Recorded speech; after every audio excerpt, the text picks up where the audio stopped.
for high school.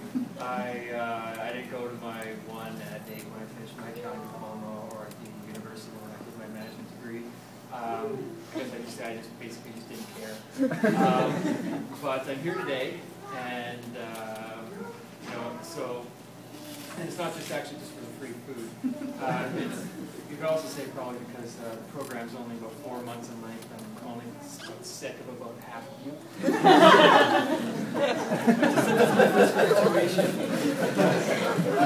have to forgive me for the shock on my face when you voted me as the valedictorian. I barely even knew what that was. Thanks to Google.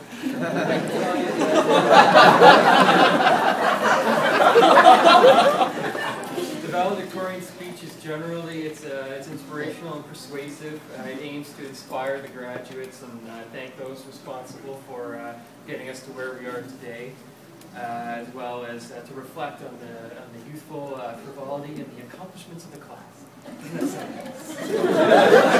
Well, class is nice. A little boring, so I'm not going to waste time up here. I'm going to, without further ado, I will introduce to you the celebrity roast of Tony Minichello.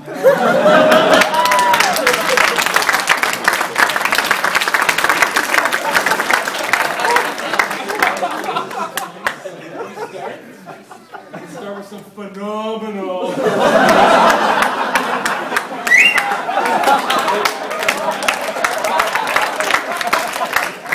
Maybe I can end each sentence with a little inflection. Discuss some dramatic rants. Oh. Just kidding, I'll get you.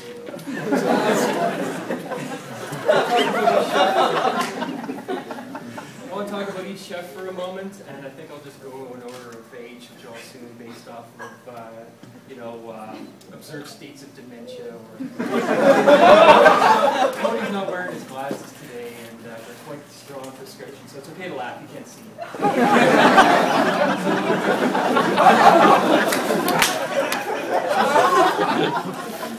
Orange ball. I hear you're a bit of a crier, so I'll keep it light.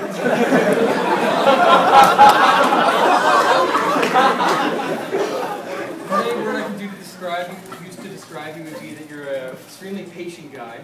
So much so that at times you'd watch us make mistakes and you just let it happen. Not for kicks or anything, but because mistakes are an important part of the learning process. And even in my previous field, I like to consider myself a veteran of making mistakes. That's basically how I learn. Every mistake out there, I try to make it so that I understand the big picture. But that said, after even watching the train wreck, you're always there to come by and either fix it or let us know what we did wrong and how we can fix it next time, we can do better next time. You're also the guy that we go to if we cut ourselves. And, try into the kitchen, determining whether or not stitches were required. The time Eric decided to fillet his day, or Chris testing to see if his knife is sharp enough to get through his whole thumb. You gotta get on that stone, guys. And lastly, we all recognize you know, your behind-the-scenes work, your effort ensuring that the food stock was up to snuff. There wasn't a lot of times where we go and reach for something that we needed and it wasn't there. So for things like that, for everything else, thank you very much.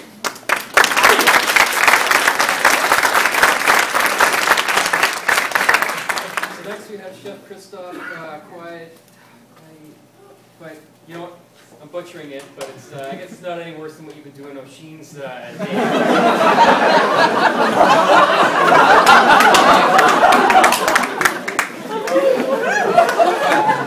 What can I say though? Chef Tony, he warned us about your big arms. True outdoorsman. After the service on Wednesday, you came by to shake my hand and thank me for a good service, and I think you popped about 3 nuts. One of the things I really liked was the trust you'd give us for some of our crazier ideas that we'd come up with. You kind of would let us run with it even though you suspected that it would not work and go down. I think all of us recognize the I told you so look of your eyes.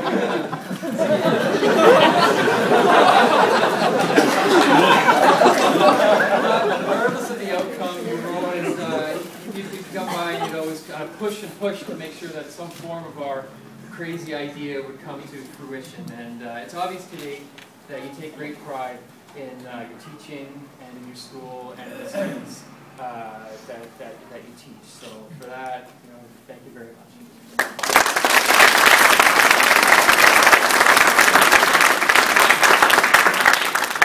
Chef Tony, you're an easy mark. I know you know that. And the reason that you're an easy mark is because you're such a passionate man. Through your vivid stories and your long rants, we've all learned so much more than we could expect to learn from a book or from the internet or anything like that. And there are a lot of behaviors that are ingrained in us thanks to you. And things like focus on knife skills, hand skills, respecting the old ways. It's all very inspiring and unique. My favorite story of yours is the one about your grandfather and how he would inspire you as a child to try different things, weird things that children would not like or would not be interested in. And thank you for that. I'm going to rip a page out of his book and use that on my kids and my grandkids. The most important thing he taught us, though, was that cooking is not about ego, it's not about being the best or trying to make lots of money, it's about feeding people. And if you're not going to do it professionally, but do it at home and do it for your family. So, your enthusiasm for healthy eating has inspired us to take that mentality home, and it's something to live by. So for that, thank you.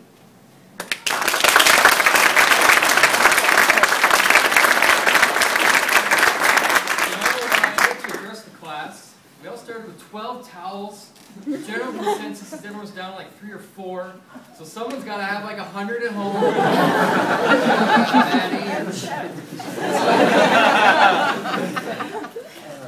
So when I started working with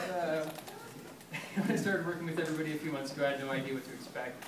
Needless to say, I was pleasantly surprised. It's a very resilient group. Over 4 months, we've been challenged on so many different levels. Some more than others, like myself. We have 3 Spanish speakers in class, and the brain trust here that every weekend they decide who they're going to mix up on each stove, and for some reason they must have thought I was stressed out or something, so let's play a game with Johnny, and they set me up with Abigail, Cristobal, and Diana for a week, and guess what language they spoke the entire week?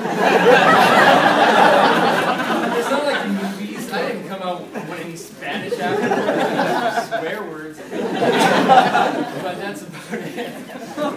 But that's, I got through it. That's resiliency. I remember some of us struggled quite a bit on the midterms or on the black box, but we're always there the next day with our game face on, ready to go ahead and take a stab and redeem ourselves. It's a funny thing about redemption, you never run out of chances. So I'm sure everyone in class had different expectations on what they were going to get out of the course. I was kind of thinking about that yesterday when we did our course reviews. And I think it'll be quite a while before you kind of come to grips with what exactly you've gotten from it. It's less about complex flavor combination and fancy plating, and more about like the basic techniques and skills that you can transfer to like all types of cuisines and cooking. And so as I speak for the class, I could say give us flour and yeast and we can make bread. Give us vegetables, make soup, and give us a nice spread of good ingredients, and we can make one heck of a meal for family and friends. And we did it last week, and we can do it again. And only continue to get better. So, speaking of family, Christoph touched on it. I just wanted to thank the family members who are here today and those who couldn't make it. It's very intensive 4 months, and we can't really do it without the support of those close to us. Whether it's in person or over the phone, it's great to have someone to talk about the daily stress. It's a commitment that we have here that doesn't end at 3:30, and a lot of us traveled some great distances to be here. Family members made sacrifices to make sure it happened. So our family members and friends were instrumental in our success, so thank you very much. So as a class, we had many ups and downs. We've shared some laughs and disappointments. We're all very diverse and distinct in our opinions and ideas, but if you put us together, we made a lot of amazing things happen. So, one thing that will unite us forever is our love and respect for food. Food is life, food is culture, and it's something that's always in the back of our minds, and nothing will ever change that. So after today, you know, we're no longer classmates, we're colleagues, we're friends, and if there's any advice I can give you, you know, just to do whatever it is that makes you happy, feed the passion, surround yourself with people who can, you know, keep your passion going and you know, achieve your goals, and always stay humble and live a life of learning.